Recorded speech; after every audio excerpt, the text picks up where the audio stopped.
sun woke me up that day. It was so bright that it took me a few tries to open my eyes.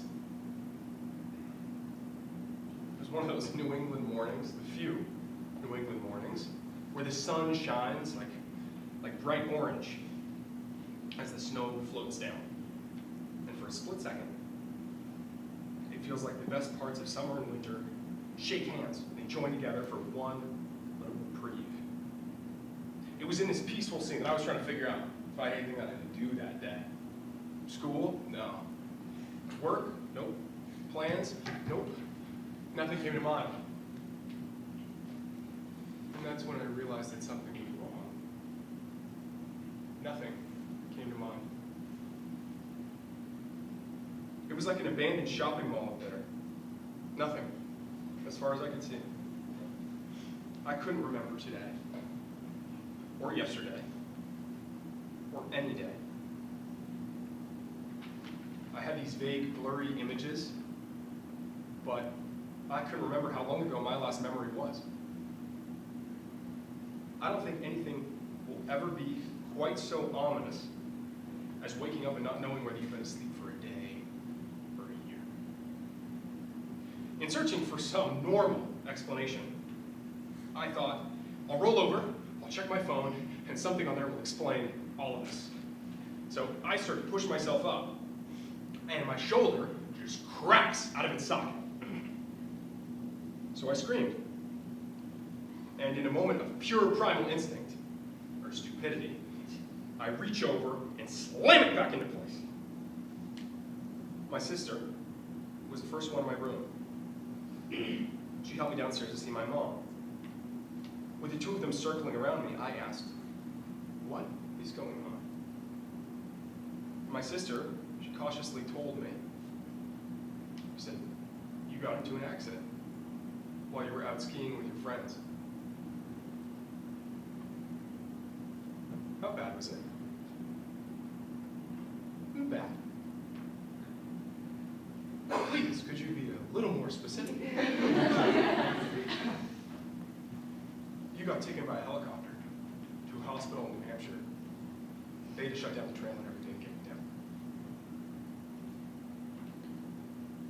How long have I been out? I don't know. A week? You've been awake. There's just been nothing there. Suddenly, something came back to me. I remembered the morning.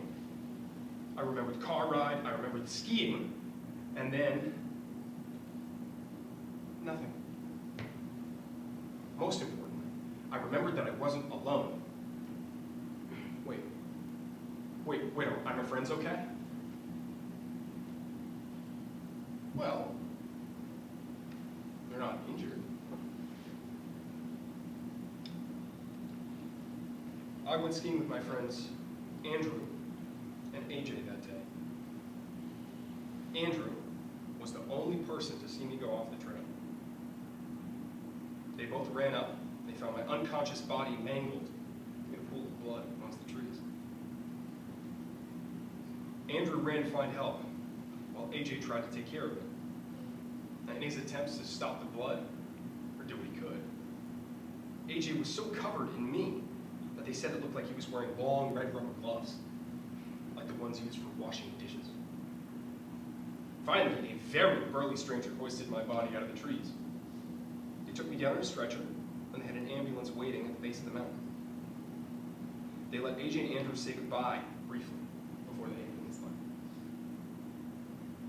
The paramedics communicated with a vague, grim intensity that left AJ and Andrew to step into the ambulance not knowing whether this was the last time that they'd get to say hello or goodbye to their friend.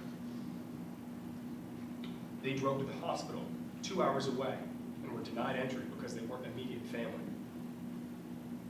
My parents finally found them hours later. AJ and Andrew were waiting in the hospital parking lot because they didn't want to leave me alone.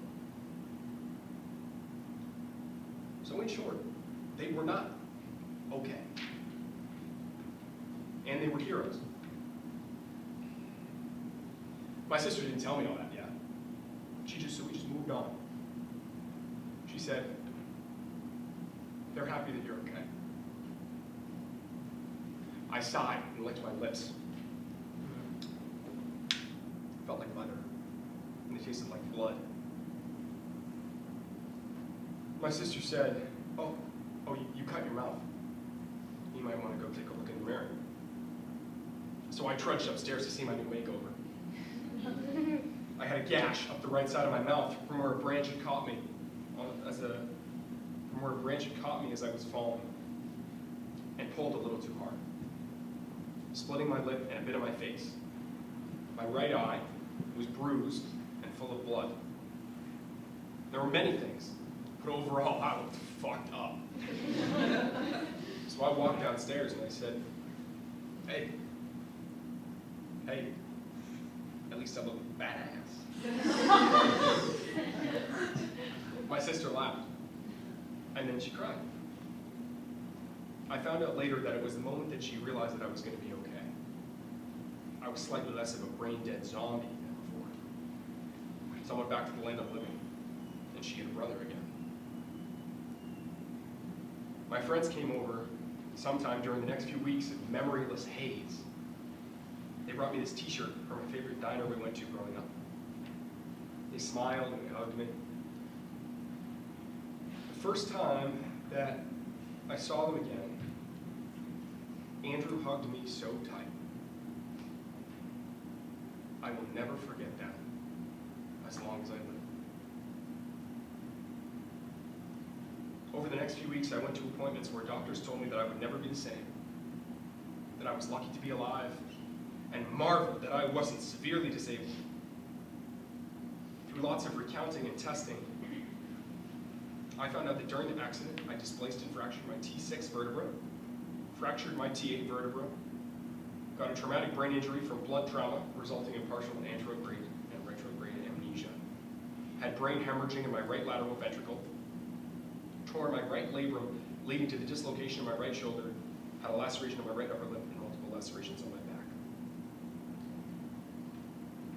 Even now, as I say all this, my shoulder starts to hurt. And my lip feels swollen, and my brain feels foggy. Though I can't remember that day, my body is never going to forget it. And that's not great. But if there is one thing that I learned from that whole experience, the accident, the injuries, the amnesia, the doctors, everything, is that none of it would have mattered if it weren't for two very scared and very brave friends. AJ Masiello and Andrew Stevenson gave me more than anyone could ever ask. They single-handedly gave me the rest of my life.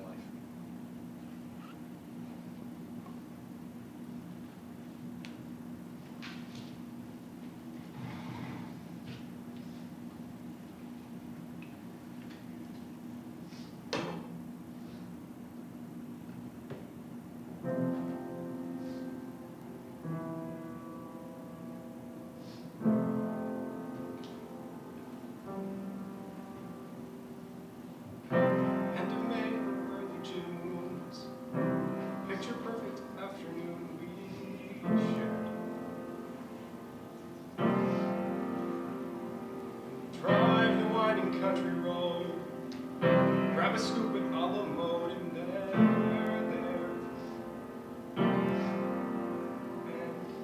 and open field that's framed with trees, we pick a spot and shoot the breeze like buddies do.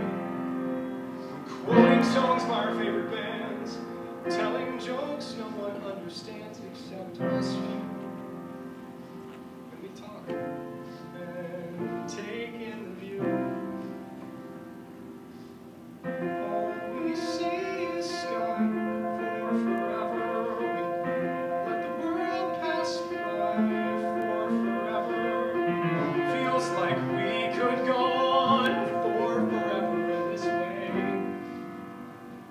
Friends on a perfect day. We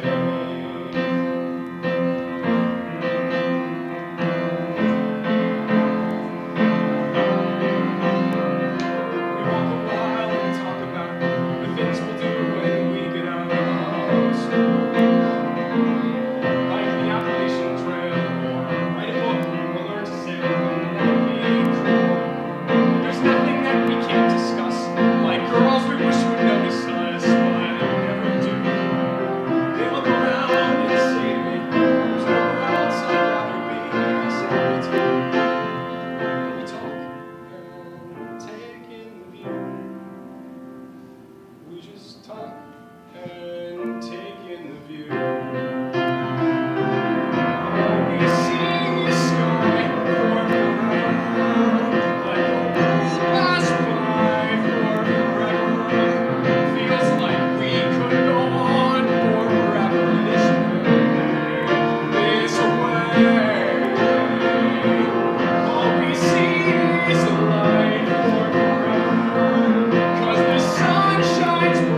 my two friends,